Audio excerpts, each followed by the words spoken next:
Ta-da! I remembered to hit record. Yeah, well, I was supposed to remind you and I didn't. I had my sticky note ready for you, T. You always got my back, Heidi. I was so grateful for that. Oh, well, we'll give people a few minutes to jump in. And as we do that, if you want to share where you're calling in from, that would be amazing. We will be recording and sharing this. For those who couldn't make it, I got a couple of emails this morning, people in panic. Something came up, I can't come, please record. So it's exciting to be able to share this time with you guys. And for those not currently in attendance, know that we're holding you in this space and sharing all the love and wisdom that's going to come forth during our hour together. And Susan, look at you. So good to see you.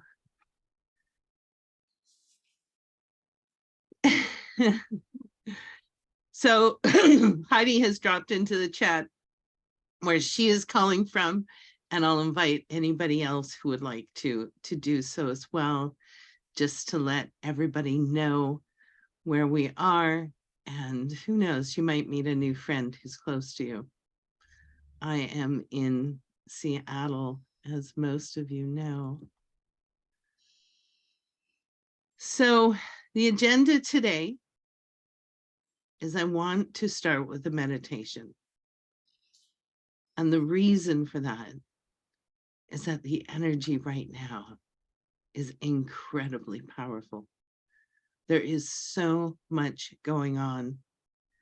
We are now leading up to the 8/8 portal. And we have bookended full moons. There's just a lot. And what I have been hearing from my clients and the people that I speak with on a regular basis is they're exhausted and they're exhilarated and then they're foggy brained. So everybody's going through their own iteration, and often in the space of a short period of time, you'll go through all of these emotions. So it's so important to lean into self-care and self-love. And I couldn't think of anybody more perfect to talk about self-care than DeAnne Gauya. And we will be diving deep into her wisdom, sharing that with everybody so that you can hear what is optimal for you and your next steps. So thanks for being here, guys. Shall we jump into our meditation? All right. In a comfortable seat, gently close your eyes or lower your gaze as you are drawn to and most comfortable with.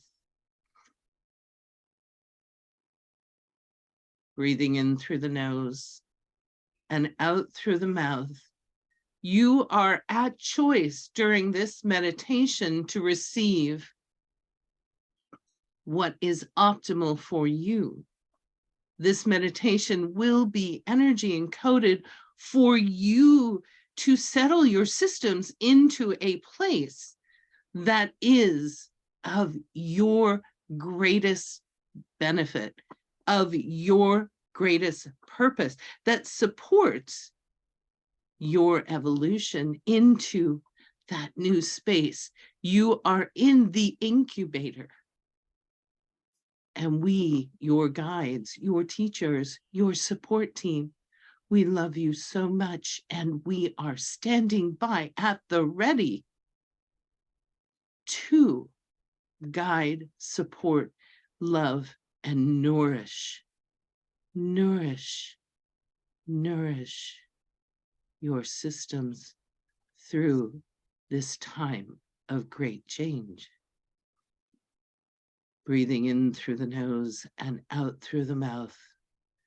Ground deeply into our planet. Picturing roots coming out of the bottom of your feet.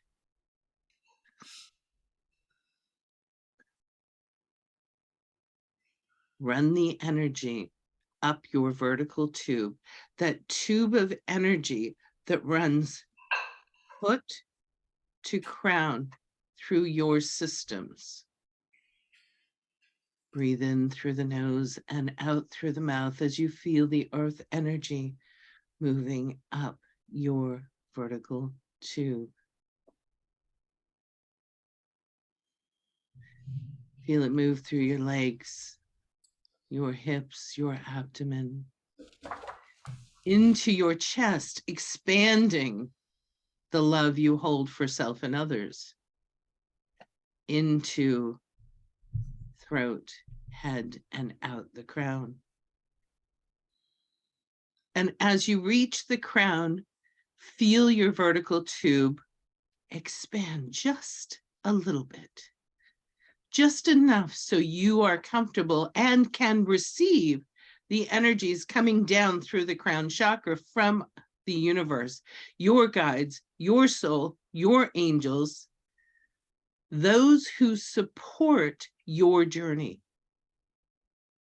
Feel it move through the crown, throat. As it hits the heart, again, you feel the expansion of love. Down into the abdomen, hips, legs, anchoring into our planet.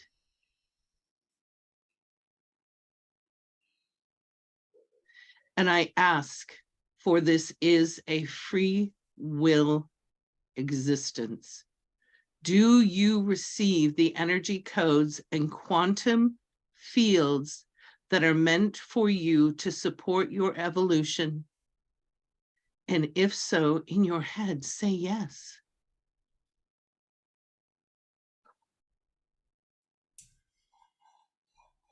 And in your mind's eye, just to the right of the center of your screen, the screen behind your eyes, you will see a dial. And that dial is there for you to choose to turn it up or to turn down the intensity. You are at choice. You are in charge. This is free will, and you are all powerful.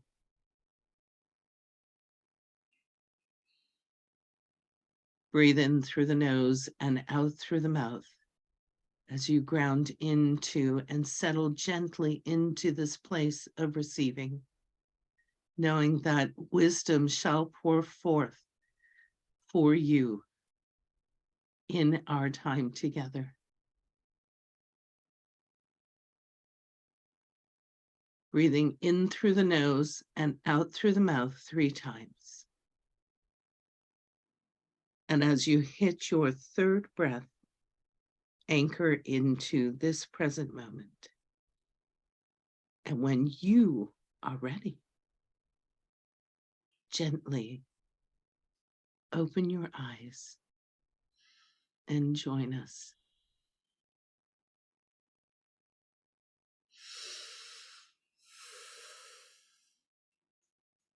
Absolutely beautiful. Congratulations. Well done. And now we get to the fun part. I get to introduce DeAnne to you, and you get to hear her wisdom that she is gifting.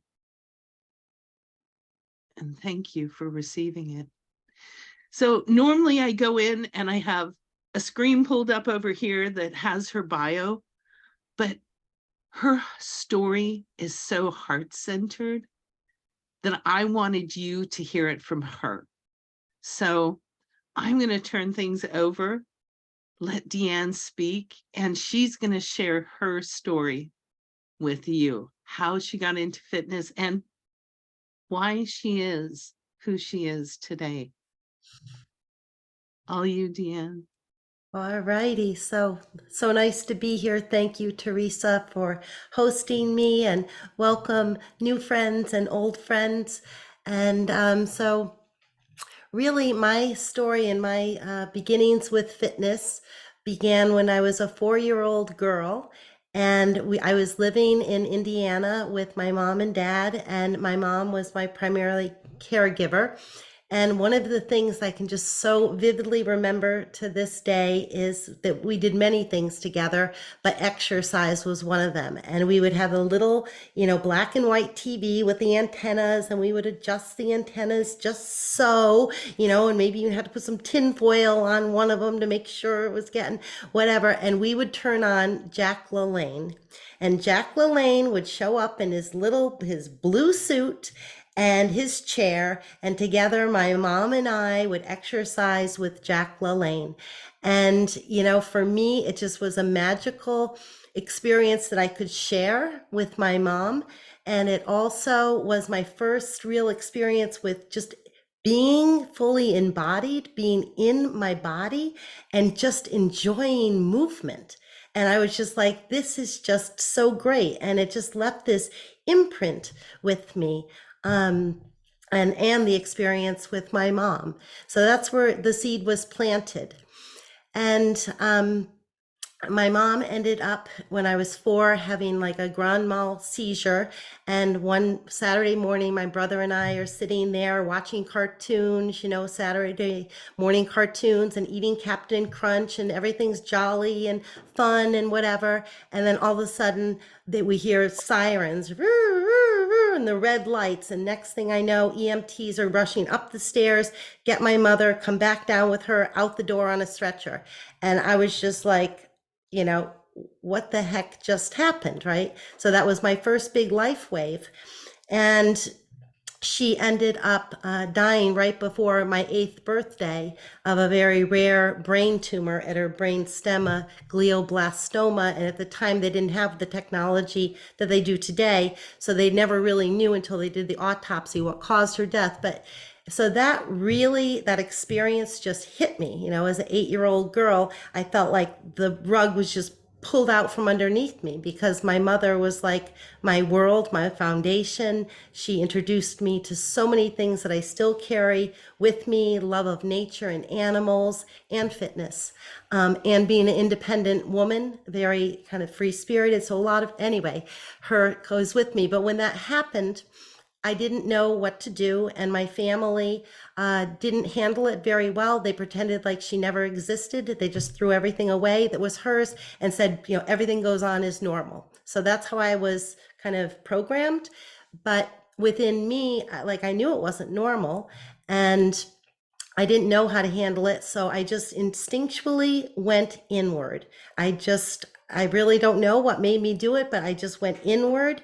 And I started to control the things that I could control. And for me, that was my body. So I got very into first dance and then gymnastics. And then I was extremely disciplined, competitive gymnast, like working out 7 days a week, 3 hours a day. And then I plugged into school and I studied like crazy. And so in these 2 arenas, I had lots of control over my body and my mind. And I got a lot of positive results from that. And so I decided, I think in hindsight, I wanted to be a doctor because I wanted to prevent other people from dying like my mom had died. I think that's why I wanted to go into medicine. And so I applied to pre-med schools, or to medical, or schools that had good pre-med programs. And I got accepted to one, and I started off, and I figured, okay, I'll just apply the same kind of work ethic that I always did, and to my studies. And I remember them saying that 2 out of 3 of you aren't going to be here at the end of the semester. And I said, well, that's not going to be me. I'm going to be here for sure. And by the end of the semester, I was on academic probation. I had 2 Ds and 2 Fs, even though I was working my butt off. And people told me I was a failure. My family was so disappointed in me. They were like, what the heck are you doing? Teacher or the other students were saying to me, you must be like an experimental candidate or something, this person that they just put in here, but they know is going to fail. And so all around me, I heard these words and I felt absolutely, demoralized and just defeated. And again, I went inward kind of for some answers. And what my intuition told me to do was, again, to go back into my body, mind, and spirit. So I decided for that January term, we had the January term off, I decided to go on Outward Bound. And so I did Outward Bound in the Mahoosic Mountains of Maine for 10 days. And it was freezing cold, like it never got above zero. With the wind chill, it was like 30 below, carrying like a 30-pound or 40-pound pack on my back, snowshoeing, cross-country skiing. If you know anything about Outward Bound, like there's minimal support and they really work to push you to your absolute limit. And I did feel pushed to my limit. There were people who were sent home because of frostbite. Men were helicoptered out because of frostbite. At times I fell. I remember one time I'm going in the snow and I skiing with my pack and I just fell in the snow. And I was like, I'm just done. I'm just like, I can't get up. I'm just done. And a friend of mine said, no, you're not. Get up, DeAnne, get up. We're going to continue. And I did. And I got up. So bottom line, I ended up finishing that Outward Bound experience. And what it did for me, because it just tapped into my body, mind, and spirit at such a level, I had to dig so deep that because I was able to do it, it just fortified my confidence. And I went back to Bucknell and I'm like, basically, fuck you all. Sorry to use that language, but I'm like, I'm going to show you. And maybe I'm not a pre-med student, but I'm going to go into like psychobiology, biopsychology, mind, body, and I'm going to figure out how to keep people healthy and prevent disease rather than treating it. And so that was my kind of entrance into resilience and mind, body medicine. And then to kind of finish up my story and pull things maybe together for you, I ended up down the road working at the White House Athletic Center. And my very first day on the job, so there were lots of celebrities there. Arnold Schwarzenegger was there and Peter Vidmar, just tons of celebrities. But who do I see like across the lawn? I see Jack LaLanne. Jack LaLanne, the same Jack LaLanne who was on TV with my mom when I was 4 and 5 in a blue, and he's in his blue suit, right? And he's like 70 something years old. And I like run over to him. I'm like, oh my God, Jack. I'm like, you look fantastic.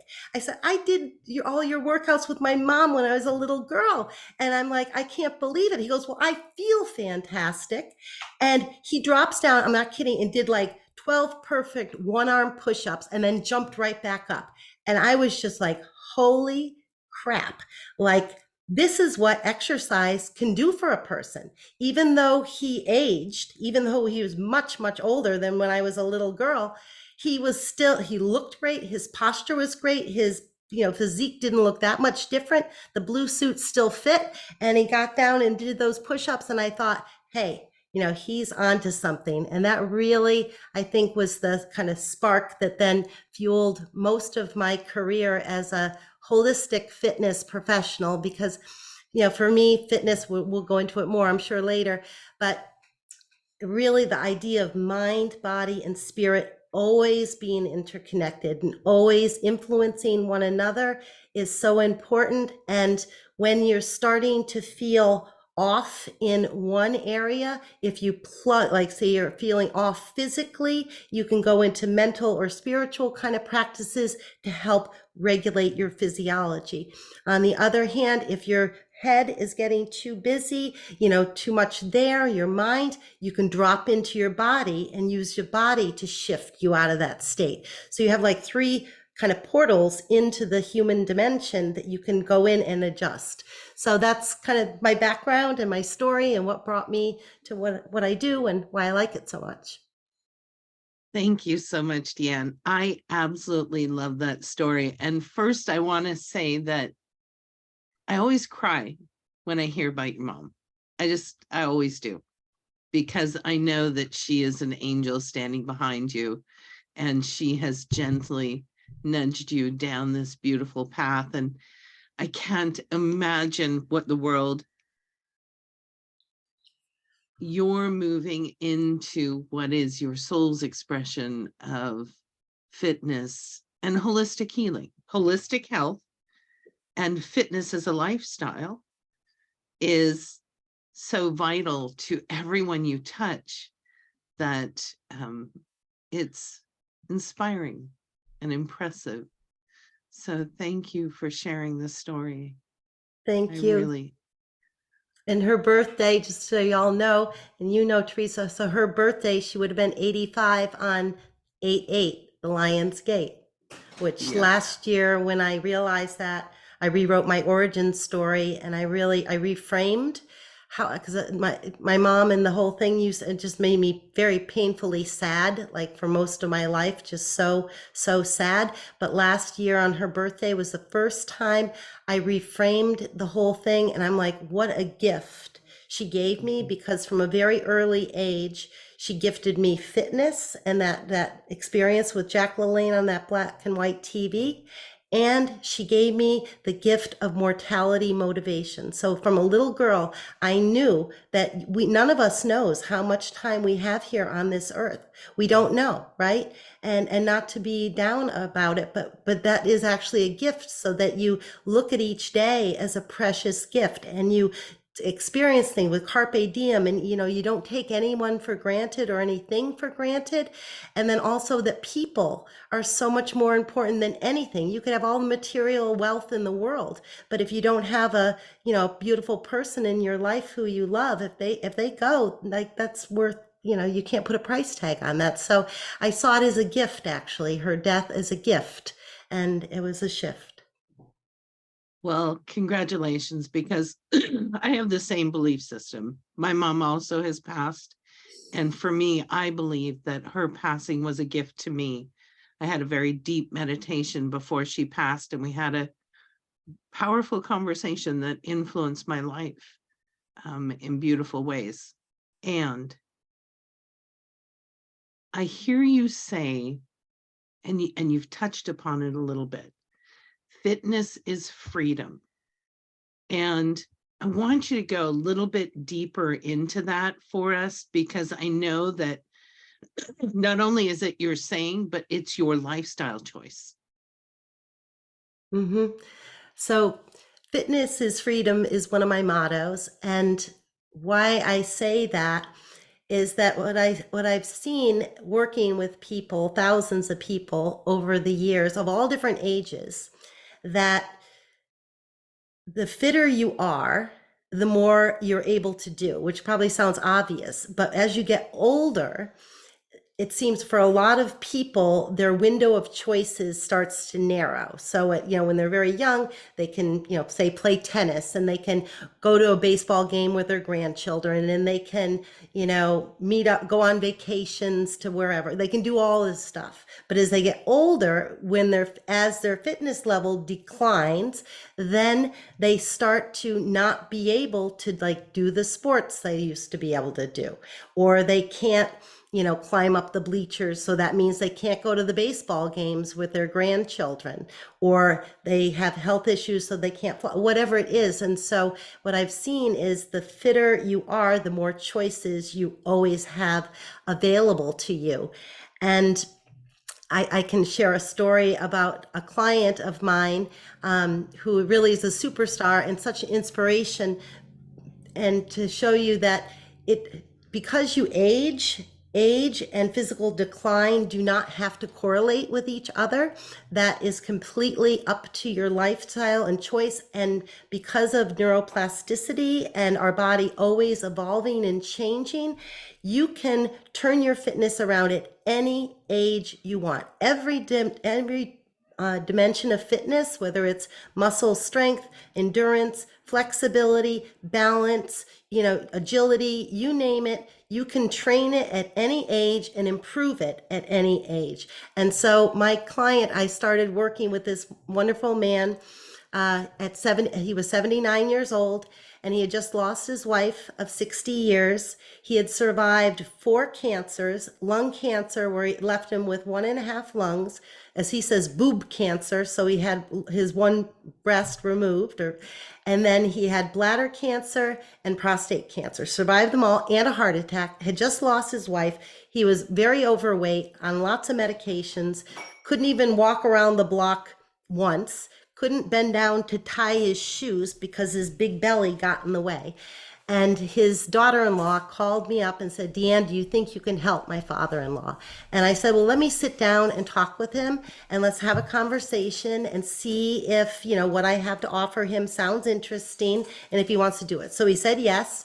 And fast forward, over working with him for 6 years now, twice a week. And he does a lot on his own, which when I tell him to do things on his own, he's very vigilant. He is like followed what I say, not perfectly, but he does really listen. And now at almost 86, he's fitter than he ever had been, probably even at 60. We've done like 6 5Ks. We walk, we don't run, but 5Ks. Every time we've done one, his time improves. He's been able to now, he lost 40 pounds. He's off a bunch of his meds. He can bend down and tie his shoes. He has really phenomenal balance. Like he can go on a balance board and we throw a ball back and forth, and he has this agility. He can stand on one leg and push a ball back and forth. Like it's just amazing. And he now, so he has this very full life. He volunteers. He helps other, as he says, old people. He brings them to their medical appointments, right? He drives them. He volunteers at a soup kitchen. And right now, as we speak, he's away on a vacation with his new woman friend, which is a new dimension to his life, so, it just shows you, so at 86, he's fitter than he was at 79. And at 86, he has more choices in his life than he had when he was in his 70s, probably even in his 60s. Literally, like nothing is off the, plate of possibility. And so that's why I see fitness as freedom. I couldn't agree more. And from what I'm hearing, it not only influenced his physical abilities, but I'm sure mentally he's more stimulated, more aware, and spiritually he's happier, more content, more in touch with his emotional foundation, so he can self-regulate and he knows himself better. I think the influence it's a waterfall that hits every point of your life. And what comes to mind when you say that is, I have a friend who has new grandchildren, and she's also weight challenged, but flexibility challenged is her big opportunity. And I met her at my gym, and she wants to be able to get down on the ground with her grandkids and play. I mean, it's simple, right? But profound difference in your quality of life, like meeting her grandkids at eye level in their world. What a difference, right? Yes, absolutely. And that's again the freedom, but so it just spills into every aspect of your life. And I love the image always of a pebble dropping, and then these waves that kind of emanate out from that. And so with Dick, my client, he really has he's an inspiration for so many people around him. And he also is an inspiration to a lot of my clients who are 20 and 30 years younger. Like when I tell them about him, their jaw drops. They're like, it could have been a completely different story, DeAnne. Like he could have just lost his wife and then everything could have gone downhill. And people would have understood that, right? Yeah. But that's not the story.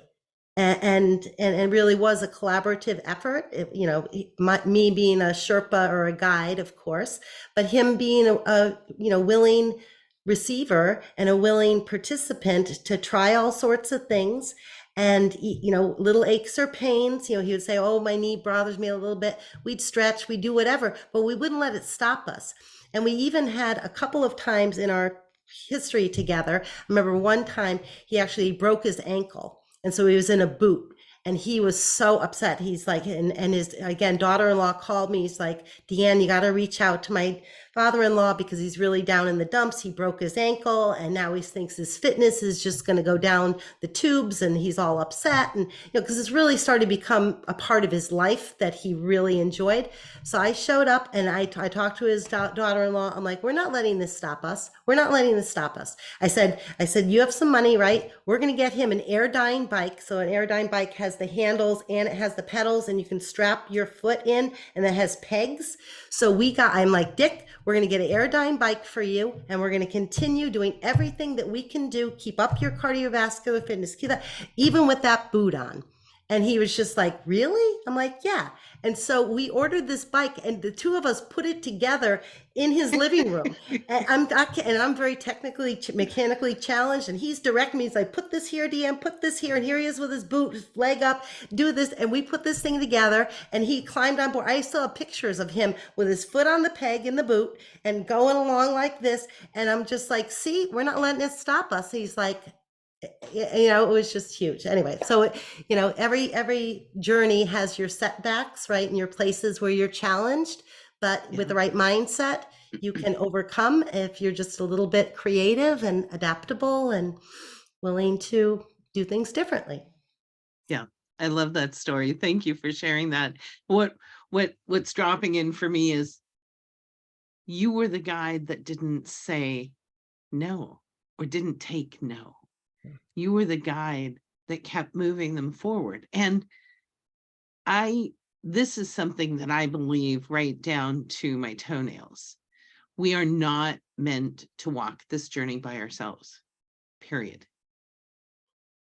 Everything that we experience in life is reflected from others in our life.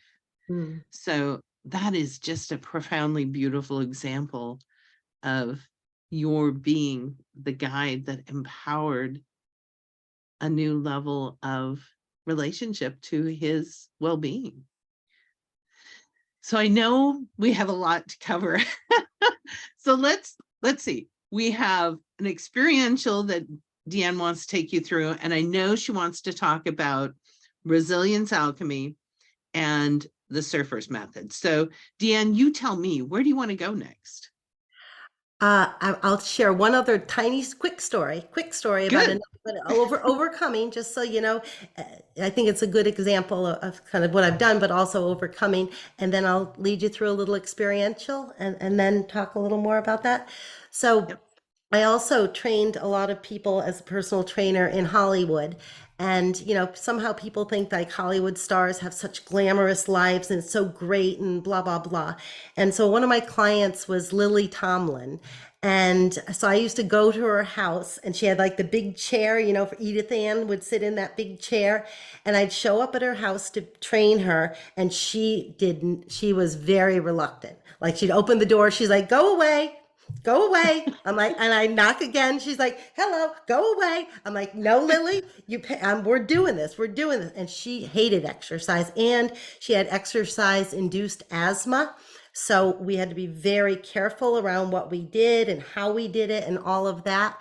But with my persistence, she was able to really improve her fitness and improve her exercise induced asthma and keep her strength going in her core, which her, work, if you're familiar with Lily Tomlin, it can be very physical, being an actor and a comedian.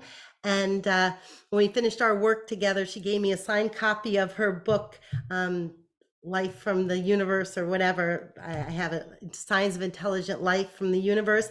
And she's like, thank you for torturing me. Goosebumps. I love that. That's an awesome story. Thank you for sharing. You're welcome. So, anywho, so I thought I'd give you just a little experiential taste of some of what resilience alchemy is about. And so a lot of my practices, of course, are holistic in nature, mind, body, and spirit, and they really help you. So resilience for me is mastering the art of self-regulation to combat stress from wherever it comes and help you become stronger and more resilient. So it's mastering the art of inner self-regulation. And so much of that starts with awareness. So if you can just close your eyes softly and just breathe in and breathe out normally, naturally. And if you can just think of your awareness, your consciousness, your awareness like a pebble, and you're going to just drop that pebble down and visualize that pebble kind of traveling down into your body. So really your awareness penetrating every single cell in your body.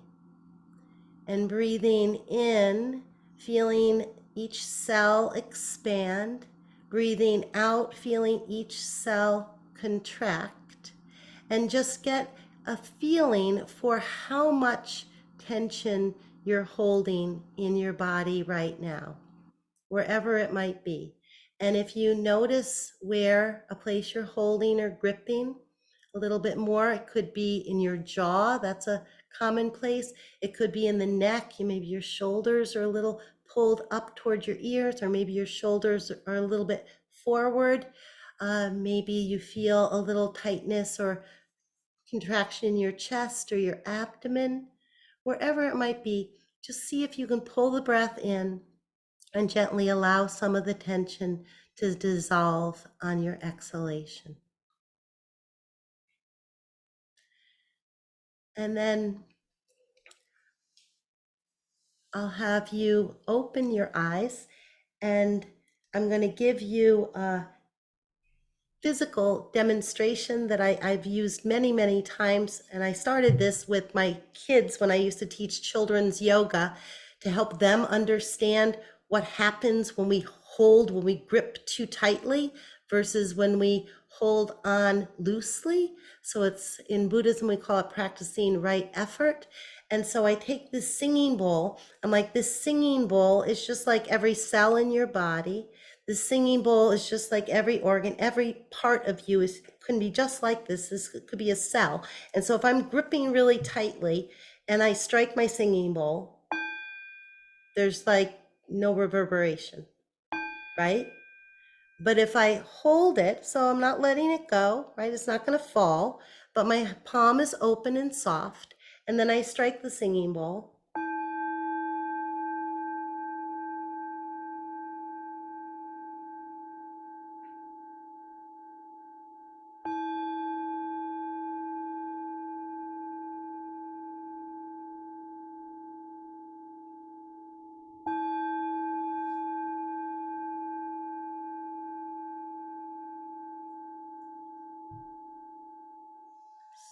So maybe you can feel that resonance, that reverberation when you strike, and it's held loosely. That's like every cell in your body, and they're able to communicate with one another. And these waves of energy are able to then, expand out, out, out, out, out. And to me, that's health.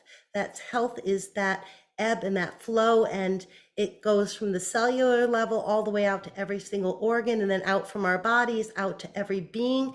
So the more we can kind of get used to kind of noticing our inner state, notice how we're holding, where we're holding in our mind, in our bodies, in our spirit, and tap in, and then let it go a bit, down regulate a bit, tap into our parasympathetic nervous system, the ventral vagal portion, and elicit the relaxation response. We have profound control over then how we're going to meet the next moment of our life. And then we have that choice when we have the awareness of how we are within ourselves, kind of our self relationship, then we can take that out to others, and we can then use the same skills to notice what comes up in our interactions. And rather than go off the immediate kind of reaction train where it's just like stimulus response with no thought, no awareness, no consciousness, we have stimulus with a space, and we go in and we check in and we kind of ask for some guidance maybe, and then we consciously choose a response. And that's a lot of what I teach in my Surfers program and Resilience Alchemy. It really is an inward journey first. So learning all the skills, which there are so many, that to tap into your inner reservoir and cultivate your ability to regulate your nervous system in any moment, and to regulate your physical, mental, emotional, spiritual body. And the practices, my Surfer's Method is a 7-step process. And so each letter stands for a method, and it's a very circular method. So you can always go back, you can kind of spiral up, spiral down in the method. But it all starts with self-awareness, and it's really anchored, like Teresa started off in the meditation with the central channel and all of that. My practice, I'm just showing you just a little graphic, is very much, it's based on yoga and Buddhism, the Eightfold Path of Buddhism and the 8-limbed path of yoga is kind of the foundation of a lot of the practices. And it becomes a way, so the person comes in, and the first practice after we come in with a mindset. So the mindset piece is number one. So my program is not for people who are completely content in their life and like everything is peachy keen. It's not for people who already feel like, hey, I got everything managed in my life perfectly, and I know all this craziness is going on in our world. There's constantly all this volatility and uncertainty and complexity and ambiguity, but it doesn't really affect me. I'm okay, whatever. So my program isn't for people who feel like, they've mastered that. It's for people who do feel like in the current world, they are struggling and they would like some help with developing tools that they can use anytime they need to, so that they can consciously surf the waves of their life with more grace and confidence and joy and fluidity. And so that's what my program is about. I can answer more questions if you have more questions that are specific. Well, I absolutely love that, because I am in the same mindset. We need to found everything in self-awareness. When we are brave enough, because it takes courage, to go within and understand what's incubating within us, then we lean into the tools such as you've described, DeAnne, to be able to choose how to respond to any given situation. Absolutely brilliant. I love that. And would you take us through the different if you don't mind, what does SURFER stand for? Yes. What are the different steps? Yes. Yeah. So let me, maybe, I don't know if it'll help if I get a graphic. I'm not doing the screen share. I know that's very fancy to do screen sharing, but, Manual graphics work great. Okay, anyway, so my method starts off, I'm trying to find my circle. Here's my Surfer's circle, so that you can kind of just see as I talk you through it. So it's a circle, right? And everybody who comes to the course, they get a little bracelet just to remind them my intent, and it says Surfers 7 with a little heart. Anyway, so S in the Surfer's Method is where we start after the mindset. S is surrender and survey. So I teach people to just literally drop in and notice. No judgment, whatever, just really drop in. And then the second stage is unplug and understand. So we do some little assessments, and based on kind of what's come up when they surrender and survey. So it could be some physical issues that kind of come to the surface. It could be some mental or emotional issues that come to the surface or the forefront, whatever it is. Then we unplug and understand. So they do like a little mini retreat at home and spend a few hours, and I give them all the tools they need, journal and all of that, to try to understand, like, how did I get here? Like, honestly, just doing a self-assessment. Again, no judgments, there are no rights, no wrongs, no failure, no shoulda, wouldas, what couldas, but it's really just let's understand what were the lessons, what can we do differently. So that's unplug, understand. And then the next is redefine, which I love this. The R is redefine and release. So it's like, let's come up with a whole new picture here, redefining who you are and then releasing everything that's not in alignment with the new things you want to pull in your life. We release those. And then we go to another great module, fill in fun, because I'm very much about, like, we have to have fun. And when I taught the class the first time around, I remember one woman, when we were doing the life mandala and we had talked about fun, she's like, and she was 65, she had just turned 65. She's like, I have never thought about pulling fun into my life. She's like, my entire life I have spent, working, being a mother, being a housewife, taking care of my children, taking care of responsibility, just always like, just constantly doing for others. Like, what do I have to do? I've never, ever thought about fun. So for the first time, she put fun into her life mandala pie. She's like, and so the fill in the fun is people come up with joy lists, like what can they do on a daily basis to bring themselves joy. And I encourage everyone to keep it as simple as possible. So I'm not talking about like, a trip to Cancun or something like that, more of like tending to my garden, having a nice cup of tea, spending time with my grandchildren, but things like that, spending time in nature, things that are very accessible and don't require, there's very little barrier to doing it. So financial barrier.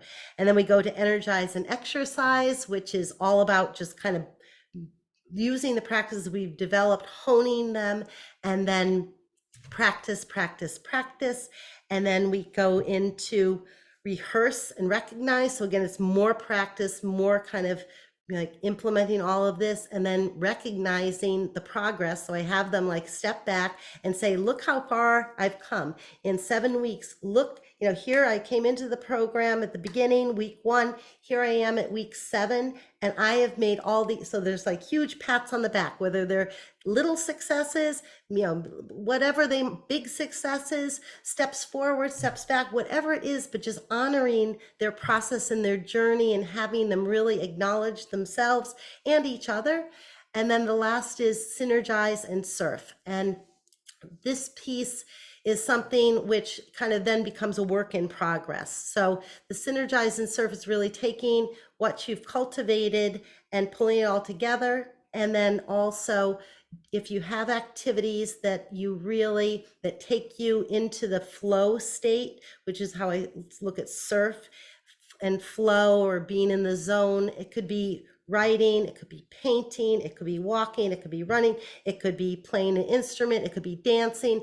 But when you've done something enough times and you're familiar with it enough, you go to this space, which in yoga they call samadhi, or there are various, but it's this place where the dancer becomes the dance. It's like time slips away. You're just so enmeshed in what you're doing, and it's really a sweet, sweet place. And so I encourage them to take whatever activity that kind of meets those requirements and practice and see if they can even touch the zone state. And touch is the word. You can't just maintain it all the time, but you get that little taste and you know what it's like, and it's almost magical, I think, for me. And so that's the method, and those are the SURFERS. And again, it's circular. So in the middle, like I had one woman last semester who in the middle of the course, her husband had a heart attack and almost died. It was like the widowmaker, whatever that valve is, 98% blocked. And all of a sudden, like all her plans, she was going along just great. And then this happened. She's like, DeAnne, what am I going to do? Do I drop out of the course? I'm like, no, we go back to S, surrender and survey, right? Unplug and understand. This is all new information. You didn't plan this, and that's how life happens, right? None of us knows what's coming next, but we can always, as long as we're standing and breathing, we always have the choice of how we're going to respond, and we can always tap into it. So that's what I'm really passionate about sharing with people, is this process that, okay, a wave hit me. Like, I didn't see that coming. Right, you didn't. But now what do you do? Yeah. You can Yeah. drop in, you can tap into your power, and you can use all these practices, mind, body, and spirit, to help you respond better and make your life fuller and full of freedom. I love that. Fitness freedom, right? Thank you for sharing that. It is beautiful, and I can see how anyone who moves through that evolution will come out the other side completely changed. So thank you. And confident. That's the other thing I really, my whole, it's like the Yeah. people, and they've shared this with me, the confidence that's like, okay, anything can happen. I don't know, but their confidence that they're going to be able to handle it. They're going to be able to handle it and surf that wave in a elegant, graceful, mindful, conscious way is huge. Yeah. And I can give you another example. Again, last semester, this mother, her daughter had just given birth to her third child. Everything was fine, and 2 days later, her daughter started hemorrhaging, and she found her daughter lying on the floor, covered in blood. They had to, take her to the ER. She almost died. I mean, anyway, it's a long story, but she almost died. And my client, who was taking the course, she's like, DeAnne, she's like, the only way I was able to stay calm and do what needed to be done for my daughter in that time of crisis was I went back to these techniques. I went back to my breath. I just stayed in the moment, and I said, what is the next right action? Breathe. What is the next right action? She's like, I did, and I was like, that's what this is all about.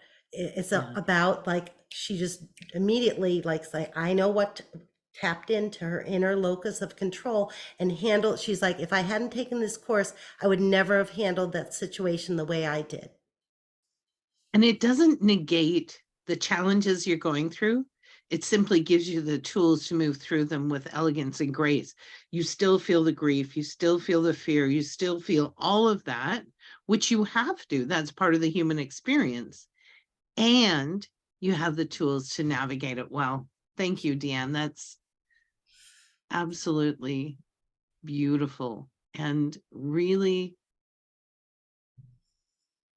really amazing examples, right? I mean, those are some significant challenges that both of those women went through.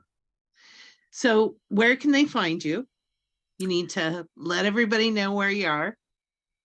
So you can always find my website is www.gauyafit, G-A-U-Y-A, which is my last name, FIT.com.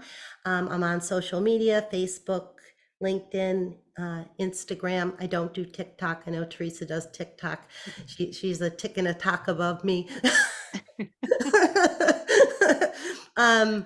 And I am going to be hosting 3 free webinars in the month of August. If you'd like, I can send you information. I have, if you just sign up, or Teresa can give you the information. I'm going to talk about the mindset shifts for resilience alchemy. And then I'm going to be starting my next course on September 12th. It's an 8-week course, and I can give you more information if you'd like, or you can always feel free to email me, dcgauyA@gmail.com, or call me. Teresa has my contact information. I'm happy if you have any questions or have any friends who might be interested, just to have a conversation with absolutely no pressure whatsoever, just to talk about where you're at or whoever, and say, is this a match for you or is it not? And am I a match for you? Because every person is different, and every, it's about, to me, the resonance and does what I'm saying speak to you? And do you feel like I'm the right Sherpa or mentor? And if I'm not, I don't take any offense to that whatsoever. Beautiful. And I'll make sure when I share the video that there's contact information for everybody to reach out to DeAnne. And I want to thank you all for joining us. Soul Channel is my offering to the universe and to all of my community. Alternative wisdom and the ability to move into your greatest life, which is all of our objectives. And in 2 weeks, I will be teaching a class, creating radical clarity, and I will also be doing some channeling. And I never know what that looks like until the time shows up. But typically the channeling starts with moving into the energy, coming together in community, and we may answer some questions. So if you have something you want to learn or something you want to ask the universe or the guides, I can be that conduit. And for those who've experienced it, they know that it's special. And I'm honored to be the conduit, because that's what I am. I'm the conduit. So thank you all for coming. I'm so grateful for you. And as you know, I love you all so, so much. Go out and do amazing things in the world. And we'll see you again really, really soon. Thank Teresa, you, everybody. thank you. Thank you, DeAnne. Thank Thank you. you. Thank you for coming. Yeah, unmute and say thank you for DeAnne giving us all this brilliant Yes. wisdom. Thank you. It's beautiful. Thank you. Yeah.